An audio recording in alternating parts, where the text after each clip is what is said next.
Okay, class, today we will talk about creation. And in the Bible, anyway, so we will talk about creation in the Bible and how we can talk about creation in the Bible in a way where we could defend the faith, the Bible, against science. Yes, even against science, because science does not go against the Bible. The truth of the matter is, all science does is it proves the Bible to be real. The difference between the Bible and science is the Bible is the Word of God. It is omnipresent. It has omni-time. It is from the past to the present to the future all at one time. As of science, it comes from men. So it is a time-based advancement.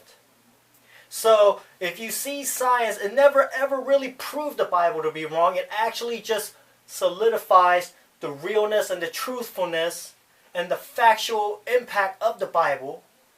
And it actually goes hand in hand.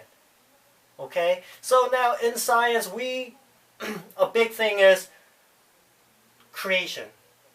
That God created the earth, the world, everything in about 6 days. And in science, they say it can't be 6 physical days. It's impossible. So, if we were to argue that, we would have to first learn the Bible itself. And when I mean by learning the Bible itself, we're not just talking about what is written, but we have to think about who wrote the Bible. And yes, God wrote the Bible, but God used men to write the Bible.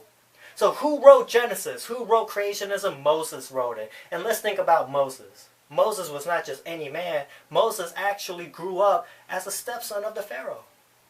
So that means he had the highest level of education at the time, because chances are the Egyptians were the most, or one of the most advanced civilizations at the time, and he got the education of a Pharaoh's son. The best, top quality education. So, if you think when God inspired Moses to write Genesis, when God inspired him to write creation, Moses wrote it in a way that he was what? The way he was taught to write things. The way he was educated to write things. Because yes, the truth of the matter is, if God was to elect another man to write Genesis, yes, it would have been written differently. And no, that does not make the Bible wrong or false. Because every author wrote the Bible inspired by God in the way that they were educated, in the way they wrote at that time period, in the way that they were accustomed to writing.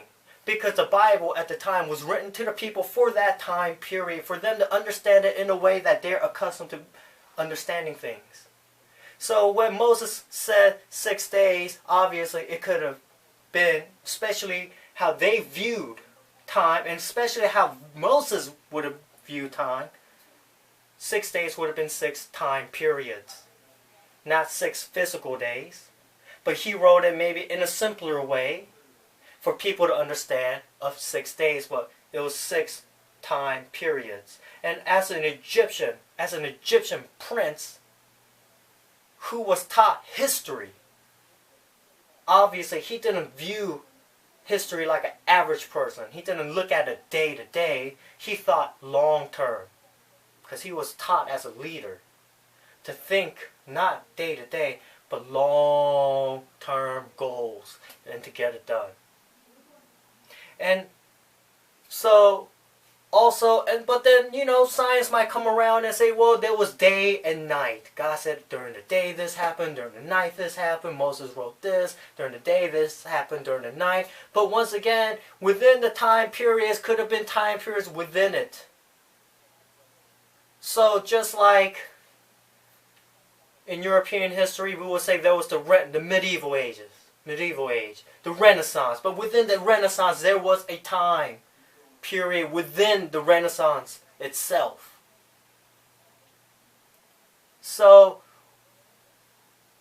if you want to go ahead and argue with science and trying to disprove the Bible, it doesn't disprove the Bible. It actually just shows you kind of how God did things. Yeah. And if they want to say, well, if you go by biblical genealogy, then some way, somehow, it doesn't add up because we have these bones or fossils or something of the Neolithic people, the Neanderthals, or the Paleolithic people. And so humans been around a lot longer than when the Bible dates men.